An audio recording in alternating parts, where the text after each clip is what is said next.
And welcome to Atlantic Bushcraft Adventures. Tonight we are on episode 177, and we're talking a little bit about justifying the cost.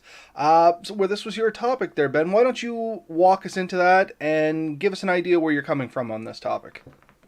So I've spoke to a few people over the last 3 or 4 years talking about it, and a common theme that I see is people complaining about like the cost of this particular hobby, and I really think it's one of the cheaper hobbies. I truly believe this, having lots of hobbies, but you can spend a lot of money on it, and it's one of those things that what some people consider necessities we might as hobbyists of ourselves may look and say, well, no, that's still a hobby, right?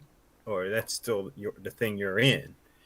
And with a lot of people, there's like a balance or a judgment.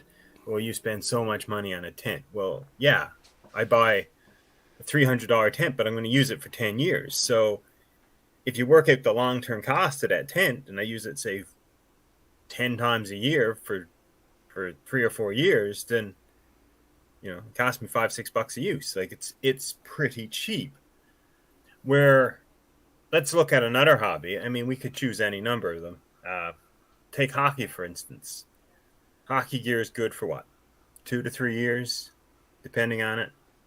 You And know. depending on what age you start into it as well, if you're starting off young, you may grow out of it in a year.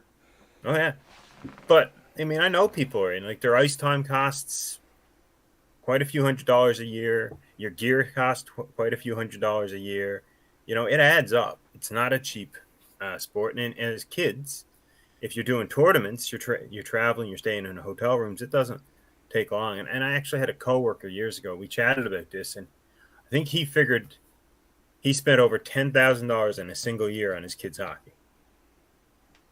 Right? Yeah, That's no, it's pretty easy to get up in costs, especially with sports. right.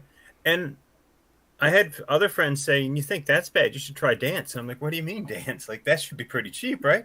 No, the dresses, the competitions, the accessories, the dance time itself, all that added up. So again, another hobby. Now, if you want to talk about what maybe hockey, I think is an all age sport, and a lot of the sports, but you could take any of the sports. There's gear, there's rentals, there's travel, there's the add-ons that go with it, and we have those too. Like every time you go out, most people probably take a couple of beer with them or a drink or something. Like you go to play in a beer league, there's a dozen beer almost every time you play a game. Not all for one person, but it's No, purchased, right? but it's still cost. And it's still, I think, part of your hobby. Like if you add it up, be fair, everything you spend on that hobby that you wouldn't have spent had you not been doing that hobby, that's part of the cost. Yeah, and I Right. guess the way I see it is the key word you're using there is a hobby or extracurricular activity. I think whatever holds your interest, and I mean, I'm summing up an entire conversation here real shortly, I think, because I didn't start with this, but it's fresh in my head and I kind of want to get it out Yeah. just because of what you were saying there. Anything you choose to fill your time with, if it brings you enjoyment, it's going to cost you money. Be it the hockey, be it the dance. And I can hear people saying, well, hockey's a sport. You go out, you play with your friends, it's a social event. Bushcrafting can be the exact same thing. Yeah. I Yeah. mean, look at the bushcraft gatherings, not just here in Nova Scotia, but across the country, across North America. They are out there, and I mean, that's the same thing. People get together. Are they as common? No, but I mean, I'm trying to think of an arbitrary, like a very obscure sport, and I can't think of one right off the top of my head. But one that I used to play quite a lot was paintball, and I can tell you right now, just a couple games when I used to play speedball Yeah. easily covered the cost of every piece of equipment I own now for bushcrafting. Like easily, I was paying $1,000 a game on some of these things. Once you cover your entry fee, and if you had to get some new gear to go in, and the cost of your paint and your air, and other things, cost of traveling if you had to travel and accommodations. I can clearly remember weekends where I was like $1,500 deep, pretty easy. Yeah. Yeah.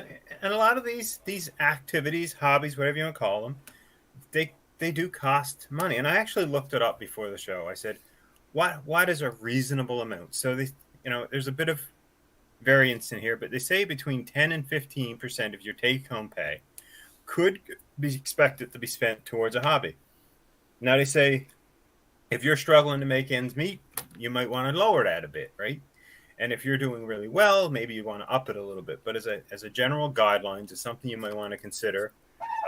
10 to 15% of your take-home pay, so after taxes and all that, could be considered for a hobby. And they said the important thing to think about is this is part of your mental health, your quality of life. You know, if you don't have a hobby or something you do, then generally you're going to have some issues.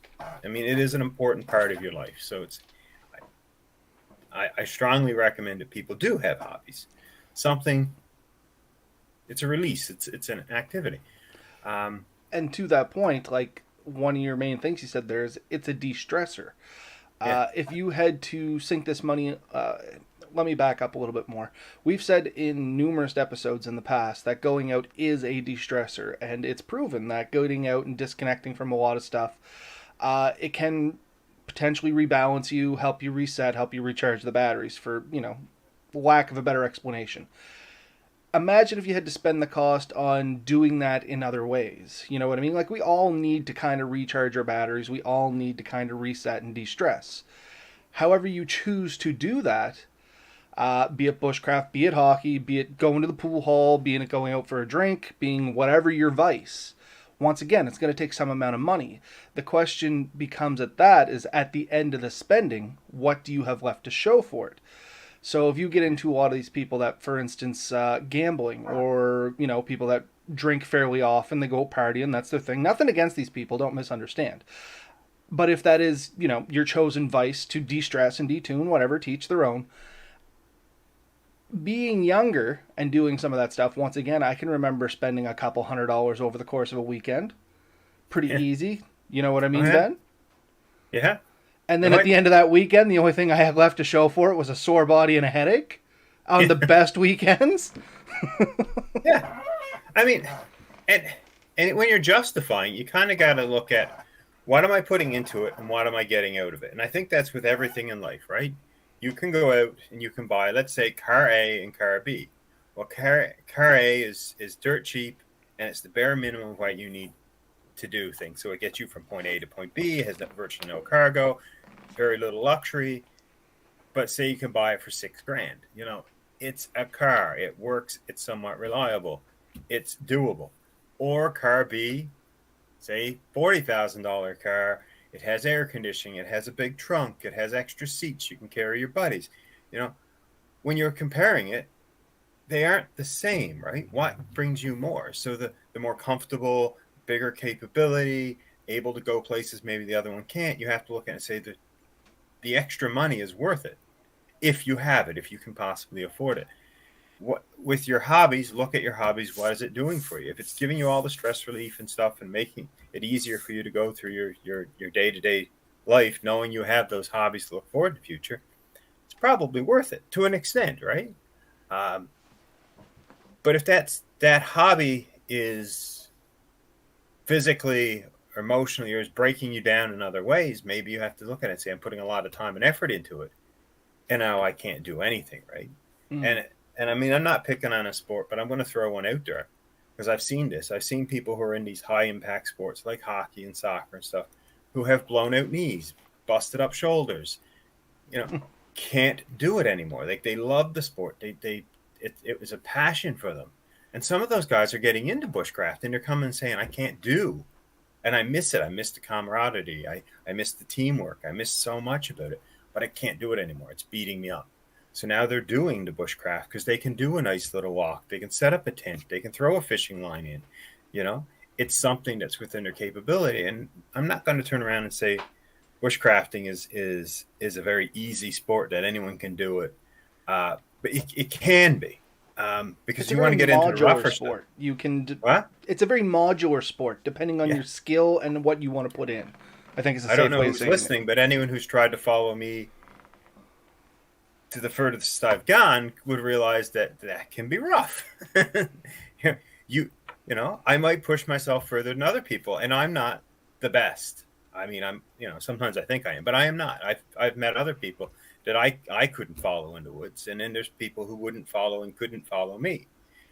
I'm in the middle there somewhere. Um, and that's the thing. If if you want to carry a 70, 80 pound canoe with a 80-pound pack up and down some of the roughest terrain in the world, no one's going to tell you that's an easy, low impact sport. But you can choose a better trail. You can choose a smaller load. You can choose to stay close to your vehicle, right? And get all the same benefits without the risks. But you have to look at, what am I putting in? What am I getting out? And a lot of the stuff, like, how much stuff have you spent good money on, but you've been using for years and years? Fair bit of it. Any of my everyday pack, generally I've dropped a little bit of coin on it, but it generally stays with me. But then again, I have things like the mammoth sleeping bag sitting over here. Mel and I have not used it a ton, but for what we spent for it, it was worth every cent. You know what I mean? The benefits that that piece of gear brought to the table far outweighed the price that we paid for it. For instance, we don't need to carry 2 sleeping bags anymore because, I mean, we've shown pictures of this thing. If anybody doesn't know about it, you can go check our old episodes and these pictures. But this is not a small backpacking type sleeping bag. This No, it's thing, a family bag. yeah, it's literally the size of a queen mattress. Like, Yeah. me, my wife, and Willie can all sit in this or lay in this shoulder to shoulder, and we're not crushed. I mean, would you want to sleep 3 people deep in it? You're definitely going to get cozy. But the fact is, you could do it. Yeah. But I mean, just for the convenience it brought. Like, we did that outing where we brought the ATV, so we didn't have to worry about carrying the weight. But honestly, if you put 2 sleeping bags side by side, it probably really wasn't any more weight taking the larger one, or you know what I mean, or no more size. It was just one object versus 2, so a little bit more awkward. But overall space, it was about the same. Yeah. Yeah. So back to the original topic. So I think we've hit it. I mean, the first thing I wanted to do was kind of compare it to other hobbies. And I think bushcrafting is by no means the most expensive. It's by no means the cheapest. It is definitely somewhere in the middle. Can you make it expensive? Yes. You can go out and buy the most expensive titanium stove. You can go out and buy the most expensive tent, the most expensive sleeping bag, the most expensive jackets, shirts, pants, clothes, socks, boots, you name it. And I guarantee you, you can sink 50, 60 grand in gear without Easily. breaking a sweat. Easy to do it. If you want to get into motorized systems, and all of a sudden you're throwing in motorcycles, SUVs, things like that, your number can be even higher. The sky's the limit of what you can spend. And I think that's true with any sport. You can buy the most expensive hockey stick, the most expensive basketball, most expensive basketball shoes. You can buy the more expensive net or the less expensive net. Does it really change how much fun you're going to get out of it? That's an argument, but I mean, it's definitely an argument, but I think it's also a very personal choice as well. You know what I mean? Yeah. Like I don't want to say my argument, but my return on you can buy all the most expensive gear would be you don't necessarily have to do all that, which of course is our point. But if you did want to splurge, pick the one area of your outing that you feel could really benefit from a big boost. Like, perhaps you love going out and making food in the woods. This is a very common thing for people to go bushcrafting. They love cooking on an open fire. I myself enjoy it. I found something somewhere in the middle that works good for cooking. But maybe you have the old aluminum GI cup, and you know what? It would be so much more convenient if I had Exhibit A, this nice titanium cook set. Yeah, it might be worth a couple $100, but that doesn't mean you have to buy the titanium cook set with the brand new stove, with the brand new carrying case. Like, you know what I mean? Like, pick the one aspect that's really going to make the difference to you, and that's going to be your purchase for the next little while. And the benefit to that is if you do have friends in bushcrafting, you can potentially get to see this stuff in action before you purchase it to know how it will augment your style of camping or your bushcrafting. Therefore, you can kind of justify that big expense a little bit more. Yeah. I mean, one of the favorite pieces of gear I've ever used, and I've never owned it, is the titanium wood stove for my my winter camping. It's a great piece of gear. It's always been one of those things. It's 500-600 to $1,000, and I had a much cheaper version that I used, and I enjoyed it. But was it perfect? No, it had its drawbacks. Would I have liked the more expensive one? 100%. Was I willing to spend that money at that time? Definitely not. There's a time and place for it. You have to sit down. Another good example, canoes. I love canoes. We all know. You've recently got into the canoe world. You've been bitten by the bug. Finally bought one. It's, next year you'll have 2 or 3. We know this is going to happen. It's just a fact. Do they multiply out there or what, man? Oh, they do. See, the problem with canoes is the number of canoes and boats you need is n+1, where n equals the number you presently have. Because what's going to happen, it's like chicken math. I don't know if you know about chicken math, but I'll explain that to you someday, is you'll get out there on a 17-foot boat, and you're like, this is friggin' awesome. I love it. I'm going. But then you'll get a windy day, and you're out there by yourself, and you're like, I can't control it. It's too big. It's too awkward.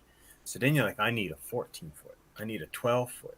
So you go out and you find a 12-foot, and you're like, this is perfect for just me. But, now Lily and Mel wants to go with you, and you're like, well, I can't take them. So now you have to have the 17-foot. Well, then you decide you want to do whitewater. Well, I can't take the fiberglass down to whitewater. It'll beat it up. So now I need a plastic Ramex style one. Like you're going to go through and say, okay, I need this for this type. Says the guy that obviously has a good experience and thought process behind this whole thing. I can justify it. If you're struggling to justify something, you need to contact me, and I will explain to you why you need what you absolutely don't need. But by the time I'm finished, you will know you need it, and you will spend the money. I can attest to this, too, because there has been a couple purchases where I've been like, nah, Ben convinced me. And I've gone out and bought it. So I can attest to this. If you were sitting on the fence about something and you really need that gentle push, Ben is the man. Shoot him a message. He will get you talked into it for sure. With reasonable pros to the conversation as well. Not just malarkey. He will legitimately convince you it's a good idea. So, but this is the thing, like, get out there and doing it. Like, I think hobbies are important. So if we start off with that, if your life revolves nothing but, waking up, going to work, coming home, going to sleep, going to work, and then just surviving through the weekend so you can work the next week, then, you're going to be frustrated. You're going to have stresses that you just can't get. You need some outlet. Bushcrafting for us happens to be one of, and I'm going to be pretty clear with you. Anyone who thinks this is our entire lives, no. Me and Robert have a problem. We have a hobby problem. Hobby addiction. And this is our favorite hobby. It's not our only hobby. We are both into motorcycles. We are both into, everything. We are honestly into it, right? We've both done paintball. You more than me with paintball. We're interested in a lot of stuff that's branch off from it, like fishing and hunting and hiking and all these things. And then there's I had 3D printers, and I had. This podcast is a hobby. This is a hobby we have invested money into. Prime example. A lot of times we've been asked, or at least I have been asked from people I've talked to, is it worth it? And the therapeutic nature of what we do, I think, makes it totally worth it every single week. Not every time do we have the comments section full of people blazing through, but that odd time when people do join us, it's really a peak. But then you can take an episode where we didn't have anybody come to the comments for whatever reason, life happens, and then you can flip it over to the audio side, and you can see that episode's been listened to hundreds to thousands of times. That kind of puts a smile on your face alone. Love it or hate it, people are listening to it, and they're getting something out of it. Maybe they're just getting the purpose of, that's full of garbage, and they go out and they do something better. That still made them better. That was a betterment of some kind, or at least that's what I'm going to convince myself. You know what I mean? That still brings me some amount of pleasure and peace in doing it. So therefore, we've joked many, many times. This podcast makes us no money. We've spent money on this, never got a return. Still 100% worth it because it's still cheaper than paying a therapist. Well, how you little one? I was sitting around work one day, and there was a couple of guys that were duck hunters, and they were talking about the guns they bought, the boats they bought, the decoys they bought, the blinds they bought, and all the stuff. And I started racking up the numbers. I mean, like each decoy is like $50-$60. They had probably 100 of them. Like it's not all at once. They don't use them all the time, but then they're like, we got silhouette ones, we got ones that pop up, the ones that float, the ones that do this. They they have a lot.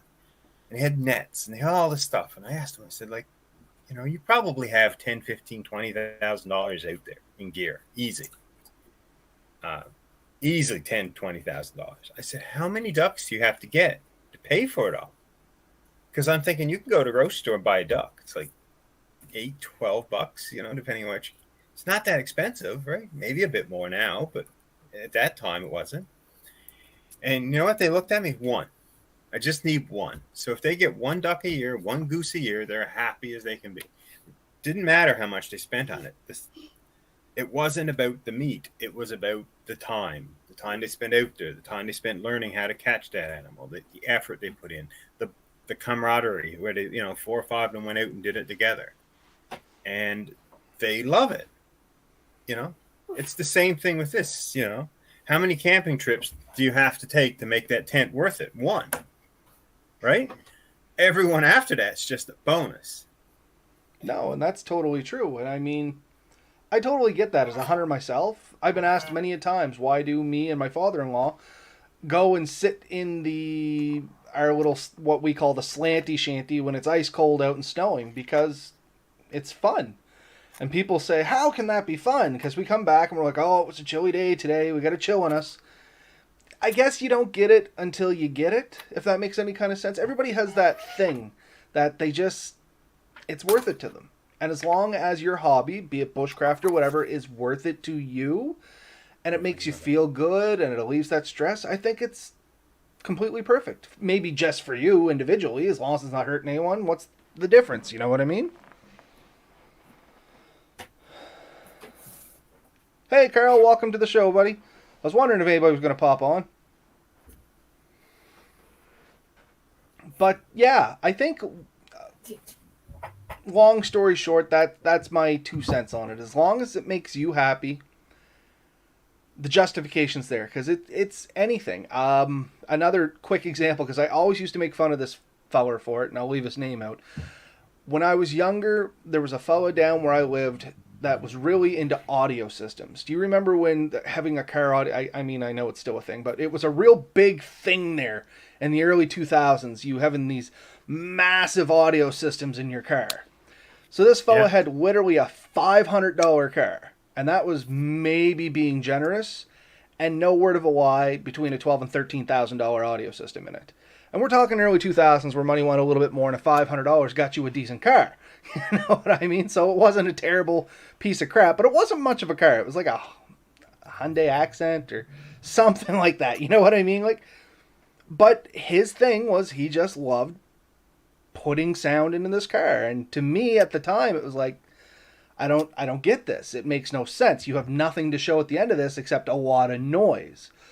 But to him, every time he got the littlest thing, he always set a goal, like, this is this one piece I'm going to add to my stereo that's going to make it so much better. And of course, I couldn't tell the difference when this piece was added because it meant nothing to me. It's still just noise.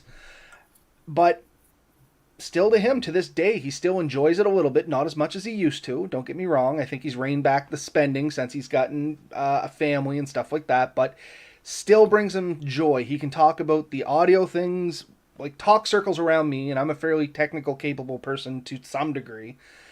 And every time he has this conversation, you can see his eyes light up, a little bit of excitement gets in his voice, he gets passionate about it. And I guess, bottom line, as long as whatever you're doing sparks passion, you can justify it. Yeah. I have a similar story, and I'm going to say it, and I'm going to even use his name because I don't think he'll ever find out. But if he does, he can look me up. I'd love to chat with him again. I lived in Winnipeg years ago, and there was a guy with a Tornado. And he had the best system. His name was Jarrett, and he worked at Subway with me because I worked at Subway in Winnipeg years and years ago. And we used to drive around. I remember one of the girls that worked at the Subway with us used to laugh, and she said, if music wasn't invented, this guy Jarrett would have just had the loudest static of anyone because he was that much into the sound systems. And it's the same thing. Like the Tornado probably cost him $1,000, maybe $1,000. But he had subwoofers and soundboards and top of the line deck and all that put into it. So But I bet yeah, you $5 if you went up to him at that time and said, "Hey, Jared, what kind of subwoofer do you got in that trunk?" You wouldn't have got the, "Oh, it's a 12-inch." You would have got, it's like, "Oh, it's a 14-inch Fusion with the double crossover." And anybody that knows anything about audio knows I just rhymed off a bunch of words I know go together. Don't know what they mean. But anyway, yeah, like, you would get a full detailed story behind that, and there'd be some passion behind it. Like, it wouldn't just be a droning, "Oh, I gotta explain this again." It's, people get excited about their hobbies when it really brings them joy. And that's yeah, kind of the neat thing. We may not understand it 100% of the time, but if people are happy and they're passionate about it, I think it's justifiable as long as it's within the confines of the law. You know what I mean? Morality yeah. and ethics should come into this a little bit. I just love setting fires, but I mean, that's how you get people like that. But it's easy to forget that, and that's what I kind of wanted to bring up. It's really easy to forget and see because unfortunately with our hobby, a lot of the expenses oftentimes are big, but then they last really long time. And then I see other people, and I'm going to use the crafters. I'm going to pick on the wives here a little bit. Not that only women do this or it's just wives, but I think a little bit more. How many of them go down to the dollar store and buy 50, 60, $70 of stuff at the dollar store because they're going to go home and make crafts, I right? mean,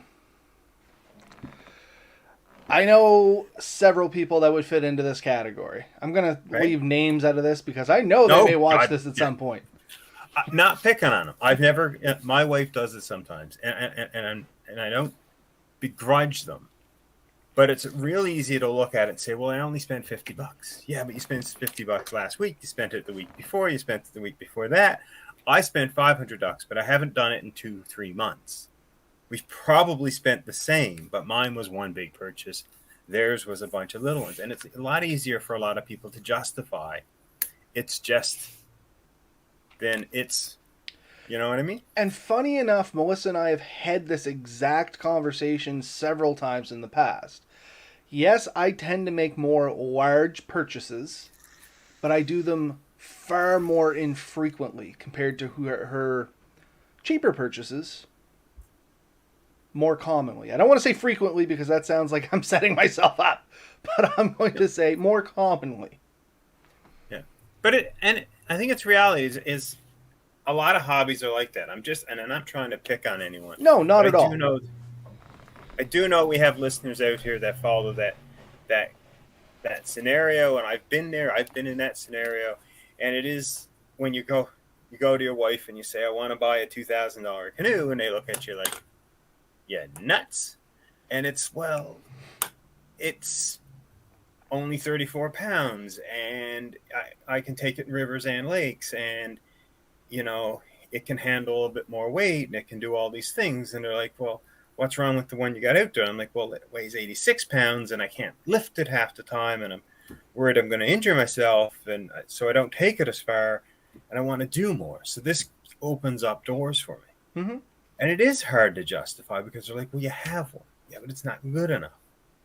Right. And I do find this is a good leadway or door opener for getting people involved, or at least attempting your hobby to better, I don't want to say better educate them, but to let them see from a different view. Because it's real easy, once again, when you are passionate about it, to justify it and say that, "Oh, yeah, that 20-pound difference really makes a big difference," because being passionate about it, you have the know how to be, okay, 20 pounds over 4 kilometers is significant weight savings. You know what I mean? But maybe they don't see And that. They're just seeing, well, 20 pounds is 20 pounds. I can pick up a 20-pound bag of potatoes. I mean, it's heavy, but it's not that much. But yeah, now carry and it 4 kilometers. and a reasonable comparison to this is your audiophile guy, right? So somebody who loves music will buy top of I don't know, Sony subwoofer that has all these options, and they're like, "Well, we could just go out and buy this no name subwoofer. It's only $80." And the guy's like, "I could," And yes, they're both subwoofers, but that one's it has a better range. It's more tunable. It actually has more power, and it's gonna last. And there's all these things about it. Where that no name one, I'm never going to be satisfied with it. A good way it's to. a Oh, sorry. You but, go ahead. Yeah. And I see this a lot of times. Like some people say, a boat's a boat's a boat. Well, no, a boat is not a boat. A boat is a boat, but two boats are totally different, and they are not necessarily apples and apples.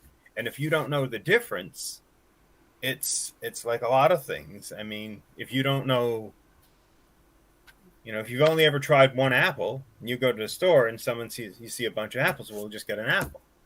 Well, there's 85 varieties of apples in the grocery store. And some of them are good for this, and some of them are good for that, and some are good all around, but not great anywhere. And if you're a big foodie, you're going to know that you want a Macintosh for this, or you're going to want a Cortland for this, or you're going to be picky and choosy. Same thing with a bushcrafter.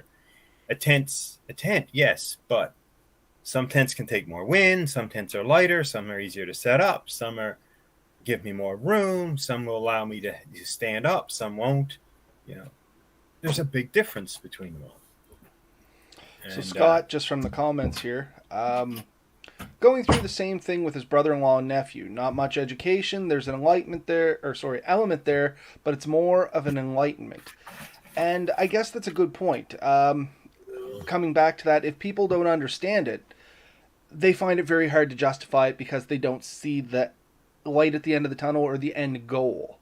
And simply just telling them sometimes, like back to the canoe example, 50 pounds versus 70 pounds, once again, you get that, well, it's only a 20-pound difference. Yeah, it's a 20-pound difference, but once again, they don't have that common sense or acquired knowledge. Somebody once told me there's no such thing as common sense, only acquired knowledge. They haven't acquired that knowledge yet to realize that 20 pounds makes a big difference, or the structure of said canoe makes a big difference. If it's a flat bottom, if it's got a deep keel, if it's a flat back, if it's, these all mean different things to you as you get out there boating. And you do get a lot of people that just say, oh, I have a canoe. And you'll go, well, what kind? They're like, a green one. Well, at least, you know what I mean? They're in the realm of they enjoy boating. You have that much. And might get to the point where they'll want to educate themselves further, but there's also that chance that perhaps that's as far as they ever wanted to go. They just wanted to own a canoe because they went out with their buddies once in a lake and they wanted to do the same thing.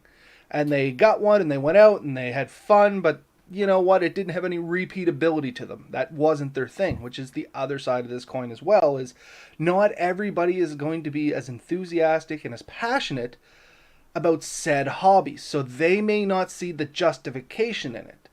Hopefully these people, being your friends, family, and loved ones, will see that at least it's bringing you happiness and you're passionate about it and you're enjoying it and they'll support you to some degree. They do have to balance it out, though, when it's significant others or close family with the are you insane factor. And you have to weigh that out with them because, like you said, can I buy a new $2,000 canoe? No. Are you insane? Well, I can understand why you would think it's insane, but here's why I think it's a good choice. And you have to be prepared to have a couple of those conversations if you are willing to defend your hobby. You know what I mean? Because I've had those conversations with Mel. A prime example is my most recent purchase. How long have I been talking about buying that, Ben? Years. Exactly. And this is a further episode, anybody that's listening. We will get to this. We have plans. But anyway, most recent purchase, it was significant when it was all said and done. We're getting upwards of like $700-800 when all the pieces were bought and everything I wanted came into it. It was a large purchase, but I have looked at them for several years, as Ben had mentioned.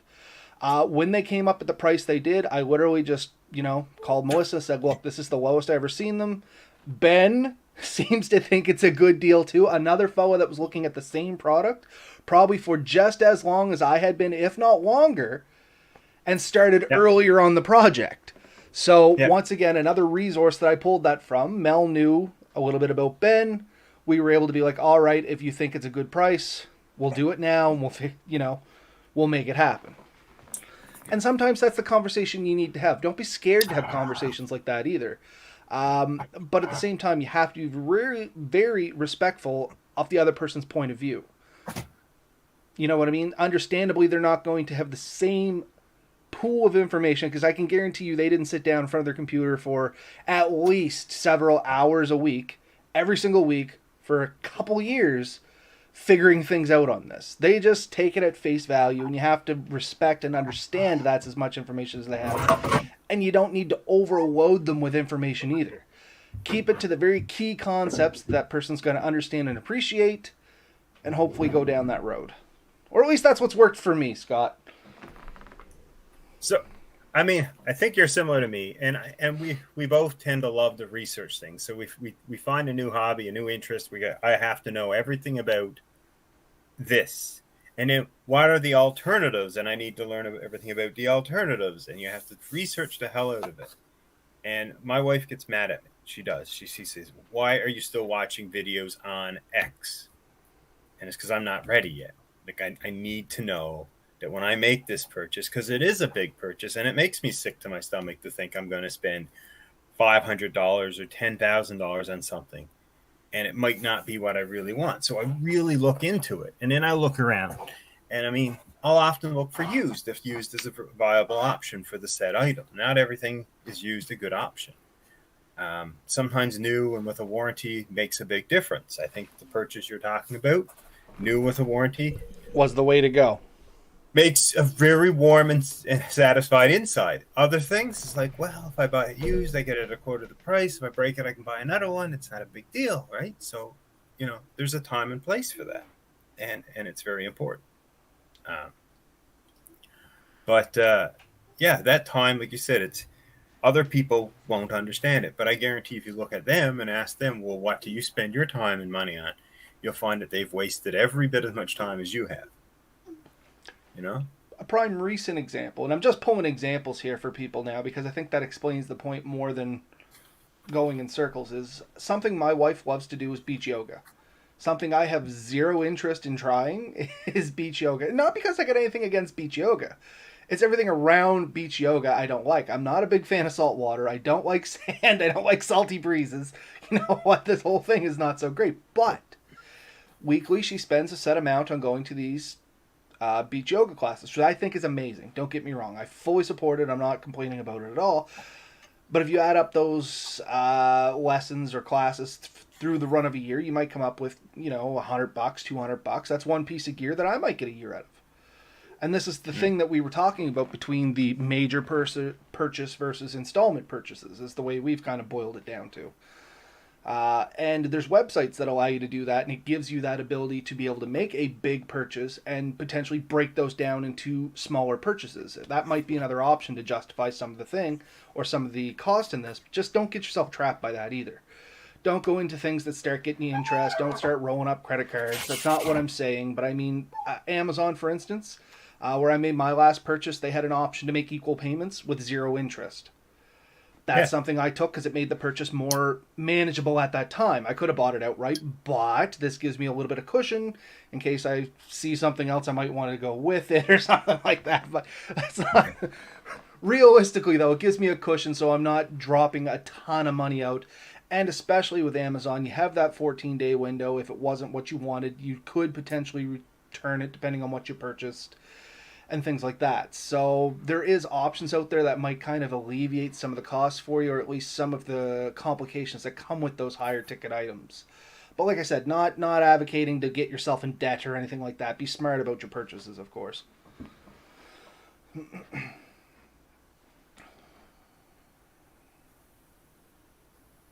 But yeah, I think that's the best way I can sum that up.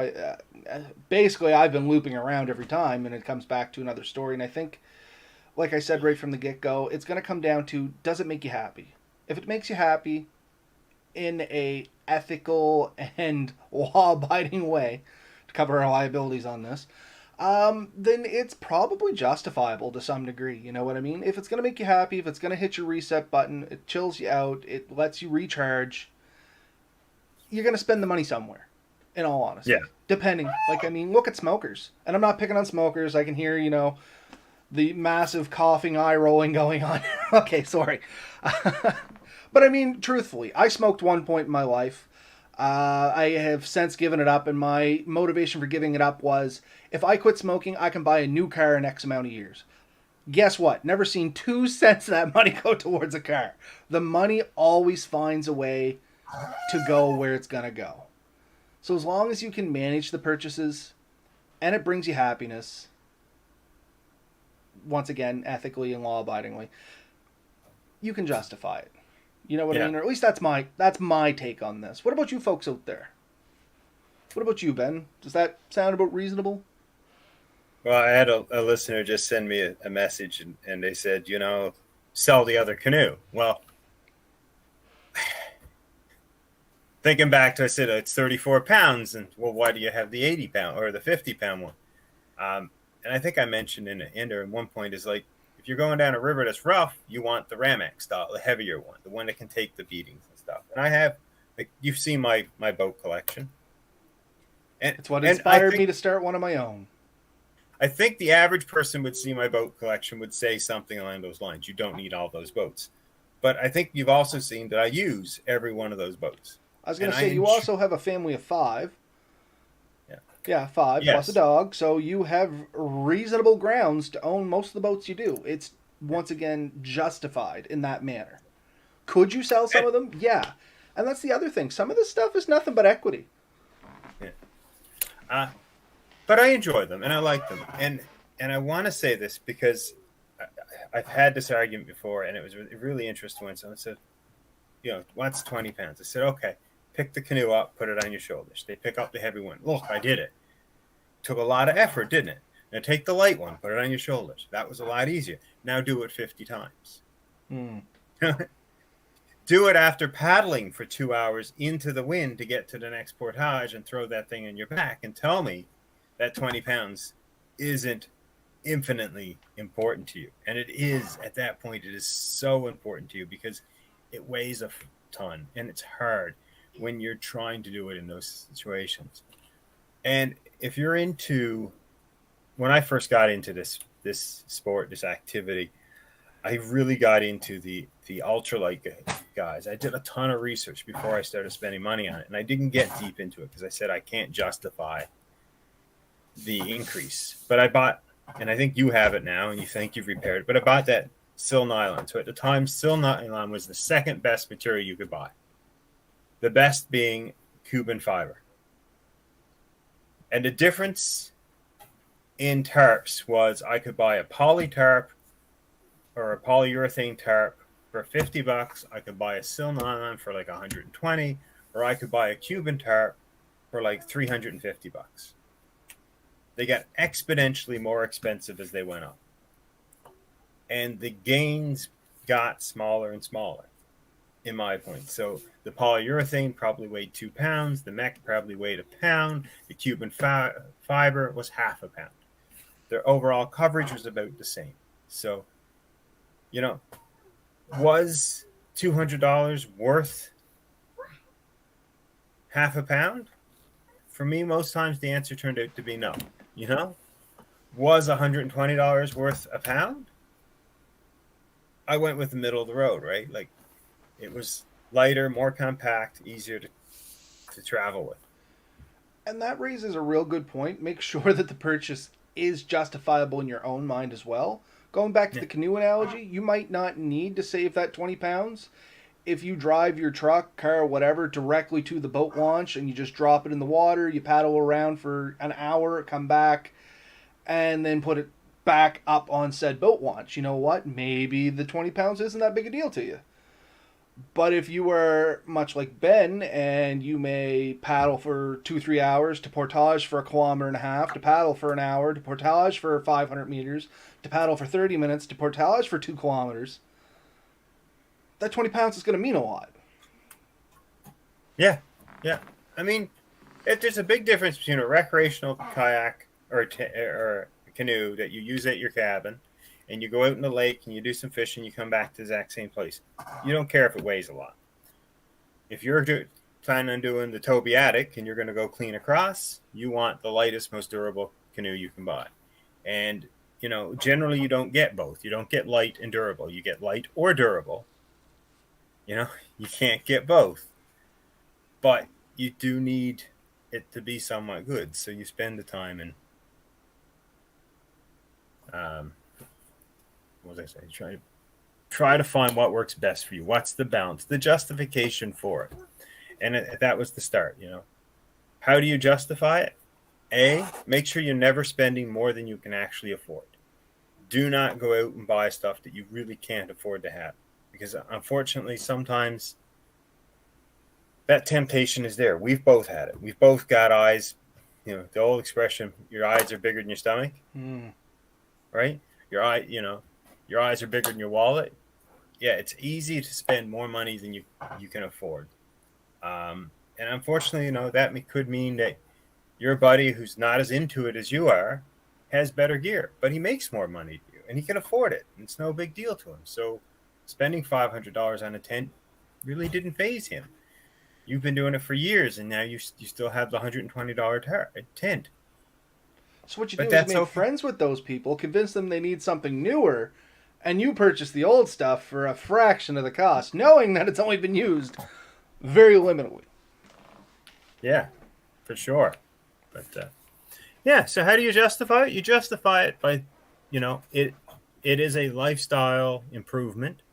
It is your hobby. It is your sport.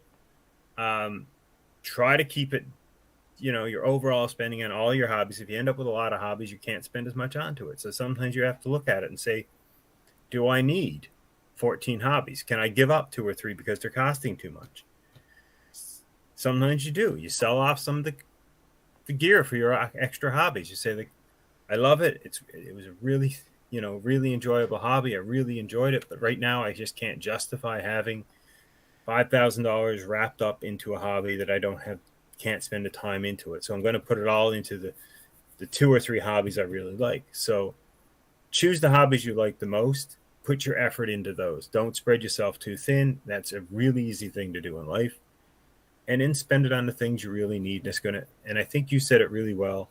Choose the things that are going to bring the biggest bang for your buck, the biggest change in your camping.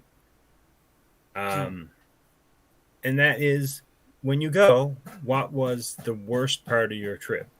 And how can you improve that? And if the worst part was your backpack was extremely uncomfortable, your tent leaked, your footwear caused you to have all kinds of blisters, choose that thing and say, okay, this is what took away from my trip. This is what I'm going to replace with something that's much better value.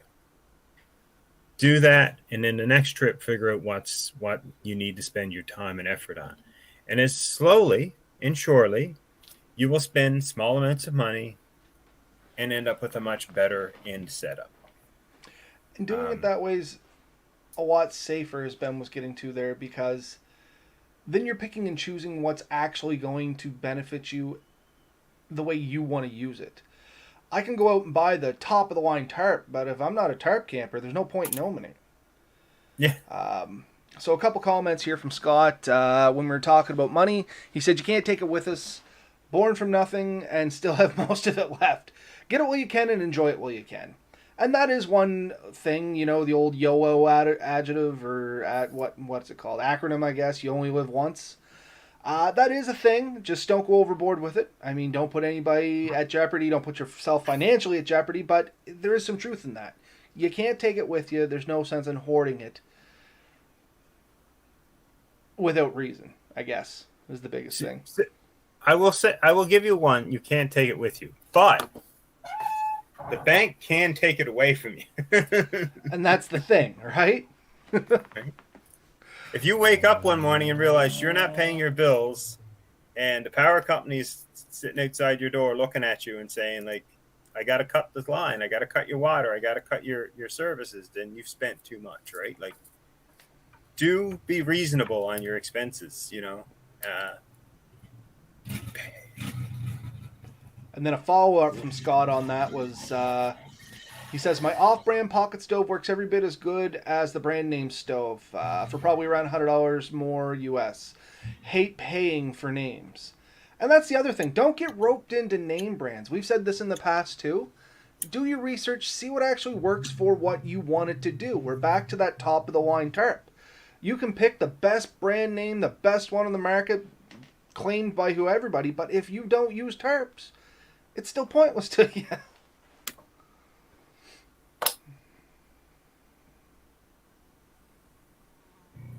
Yeah. And he has another good point here he just came in with. I was really thinking you were going to say you could pass it down. I have some things that of my father's that I wouldn't trade for anything.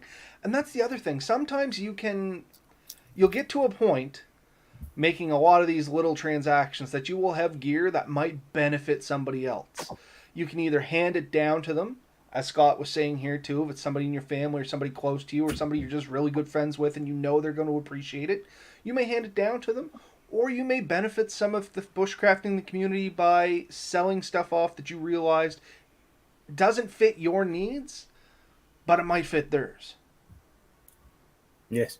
And I know in Nova Scotia, and I can only assume everywhere else, there's a whole community of people that trade gear.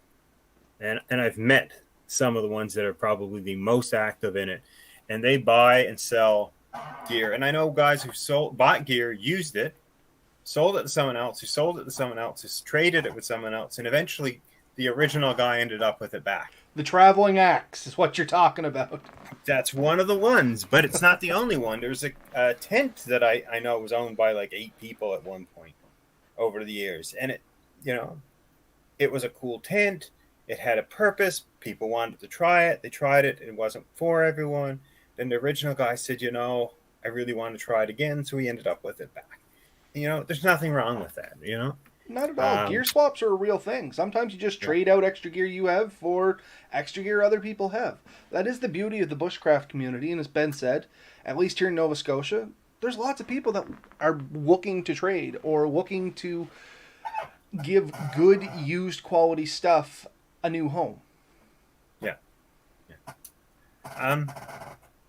And I have a side conversation here. Somebody's poking in and claiming that maybe we are hoarders, and maybe we are. To a degree, but I go through a thinning every now and then. Yeah. It is a good point. If you have gear that you're not using that isn't functionally needed, or you find that you already have, because at one point I had 12 backpacks. I didn't need 12 backpacks. I got rid of most of them now. I'm down to 2. One I keep because I really like some functions of it, and the other one I keep because honestly it's the best backpack I own. And so I kept the 2 of them. They have purposes. I'm actually planning on doing one up as like a go bag type thing, and I'm going to have it so that I can just have a quick go. And it kind of has an aesthetic I like, although its function isn't as good as the other backpack. And so, yeah, give that stuff to someone else, because that, even though it's not a great item for you or you're not using as much as you could, it might be the perfect one for someone else, because not everyone needs the same gear or enjoys the same gear. So try not to hoard. I mean, I just went through a packing for a move, and I got rid of like 80% of the stuff I figure I don't need. And somebody else would walk in and look at what I kept, and like, you still could have got rid of another 20-30% easy, right? And for me, it's the start of the year. Here in rural Nova Scotia, we have something called dump vouchers, depending on where you live. And once my dump voucher comes in, which is you're allowed to take so much to a dump, and they'll cover the cost of it for anybody that lives way out in the sticks, basically. Well, relative sticks, as Ben and I have talked about on all past episodes. That's when I start gathering stuff up. Anything that's good goes up for sale or to give away or whatever the case may be, and whatever is just bad, it is garbage, it can't serve any purposes because it's missing parts, it's damaged beyond repair, something like that, it just goes. And that's when it's time to go out. Now, the downside of that is sometimes I end up holding on to stuff for a year longer than I should have, because perhaps last year I was looking at something going, I'll give it one more go. And then it sits for an entire year and I'm stuck with it. But I'm getting better at it, is all I can say. You are right, though. Try not to get to the hoarding phase of things. Yeah, we've both made it. Let's see, Scott. I have lots of extra gear. I hoarded it. Maybe I shouldn't, but I kind of justify it using it as loaner gear. Oh, and that's the other thing. Sometimes if you do have some extra gear, like I purposely keep a little extra gear around too, simply as loaner gear, like Scott's saying here. So loaner gear, kind of try it before you buy it. Borrow one of my hammocks before you spend the money, in case you absolutely hate hammock camping. That's a prime example. If you have an extra hammock and one of your friends want to go out for a weekend, they're like, "Oh, I wish I had a tent." Offer them a hammock and a tarp and be like, try this, and maybe that's what they'll want. Or if you have that extra tent, you can offer them the tent if that's what they're set on. I don't have an extra tent. Well, yeah, I kind of have an extra tent, but I do have an extra hammock. I got a couple extra tarps. I have an extra sleeping bag. I try to keep enough stuff for one other person, plus my own personal stuff, Melissa's personal stuff, and Lily's personal stuff. Which, once again, starts sounding like a lot, but the reality is, I can justify I want to bring my girls with me camping, and if I want to hook a buddy up, I at least have enough stuff. If I'm like, hey, let's go camping, they're like, oh, I don't have anything. I'd be like, well, that's not an excuse. Here you go. And that's kind of where I draw my limit, at least. Yeah. But now we're digressing. We're kind of looping around to other topics. Coming back to the justifying the cost. To sum it all up, for me, once again, it's if you're happy, it's not breaking the bank, it's not hurting anyone, you're not breaking any laws, you can pretty much justify it. You just have to. It has to bring you happiness and passion. Because if you don't, then you'll always convince yourself otherwise. But if it truly does bring you happiness and passion, you can justify it. Yeah. And I think the only thing is really look at the item and ask yourself this question 100% honesty. Will I use it? Mm. And I don't know how many times, not as often as some people would say, but how many times I've bought stuff and quickly realized I'm never going to use this. It was a cool idea. I love the concept. It's how do you say? It's okay, but it wasn't what I needed. It wasn't something I was going to use a lot. And sometimes you have to buy the gear to find out that it isn't what you're into. And it can be, sometimes it's a whole hobby, sometimes it's an individual thing. But it's one of those things. Look at it. I have a couple of things probably after the show we'll chat about, and it's just stuff that I'm looking at right now, and I want to see, is this something that I'm really into? Is this something I want? And I have to sit down and say, will I use it? And will I use it enough to make it worth spending that time? And I think that's a big part of it. Look at it. And if somebody said this to me one time, take a look at the object you're going to buy, figure out how often you're going to use it, and then divide the total price by the number of times you use it, and then say, is it worth that? And it could be down to as much as, would I rent it for that? And if you say I would never pay $100 to use a canoe for a day, then it's not worth renting or buying it for $1,000 if you only use it 10 times. That's the way. So say, okay, fine, I'm going to buy a canoe, a bike, a backpack. Okay, it is X number of dollars. How often am I going to use it? 5 times a year. How many years? Let's assume I can use it for 5 years. Take that number, divide it out, and say, is it worth per use? And if it is, awesome. It's probably worth buying. If it's not, really think about it. Probably wasn't something you needed. So it's just one of those things, right? And then when you go to your wife and you say, I want to buy a $2,000 canoe, and she looks at you and says, and how often are you going to use that? Is it really worth it? And you're like, well, I want to do one trip a year. She could legitimately look at you and say, rent the thing. Go out and pay $200 today. Pay $200, rent it for the trip, bring it back, give it to those guys, and then next year when you want one, get the new model. Rent it. Right? No, that's a great way of looking at some of this too. Right? Because do you want to own it? Do you want to store it? Do you want to repair it? And really think about it. And if you're only going to use it a couple of times, maybe it's worth renting. Maybe it's worth borrowing one. Think out on Facebook. Say, I want to do this trip, and I really need X. Anyone have one I can borrow, rent? Chances are there's one sitting around of anything you want that nobody's using. Whether they're willing to loan it to you, that's a totally different story. but maybe they are. You know, maybe Since you can I've come up bought a with it. boat, I've had more people offer me the loan of a boat than ever Yeah, before, which is yeah. the weird thing. But like I know before you bought that there was a couple of people in the area that told me that they'd said they'd let you borrow theirs. Oh yeah, and I'm excluding those people. It's like other people that I've talked about in the past being like, "Oh, can I borrow your boat?" and they've literally told me no. That I've told, "Oh, I finally bought a canoe," and they're like, "Well, why'd you do that? I got a perfectly good one sitting out back." And you kind of get to that. We've talked about this before, and you're kind of an asshole. And that's why we're not friends. Yeah, I really learned that I have a begrudging disliking to a few individuals that just. Anyway. Yeah, I know what you mean. Anyways, I think that's the show. I think we're starting to repeat ourselves, and we definitely hit our hour. Uh, but how do you justify it? Try to keep within what you can afford, and just make sure it's something you're going to use and it's worth the cost you're going to do. Um, and then, if you really think it's really expensive, honestly, take a look at a bunch of your friends and families and look at their hobbies and figure out how much they've been spending, and you'll kind of get the idea that there's a chance your hobby's not really that much more expensive than anyone else's. You just I, might be I making put a bigger purchases. yeah, I you know my brother was into to mountain bikes for years, and I found out he spent like $5,000 on a mountain bike. I'm like, how is that even possibly worth it? But it's his passion. Someone else will look at me, you spent $500 on a bunch of camping gear. It's like, yeah, how was that worth it? It's like because it got me out there, and because the bike got him out there. He made friends, he seen places, he did things that he wouldn't have done without it. I think that a lot of people, a lot of hobbies probably cost close to 5,000 a year. Many much more, some much less. Think of anyone who owns a boat. How much do they spend in gas, mooring fees, Here's one trailers, that pump? I hear a lot. How many people do you know own or rent a camper spot?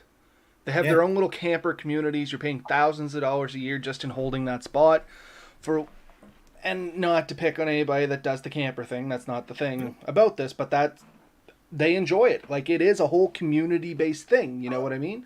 They have their Christmas in July and their Halloween in July or whatever the case may be. They have these events. It brings them a sense of community. They enjoy doing it. yeah, But the costs are still pretty high. yeah.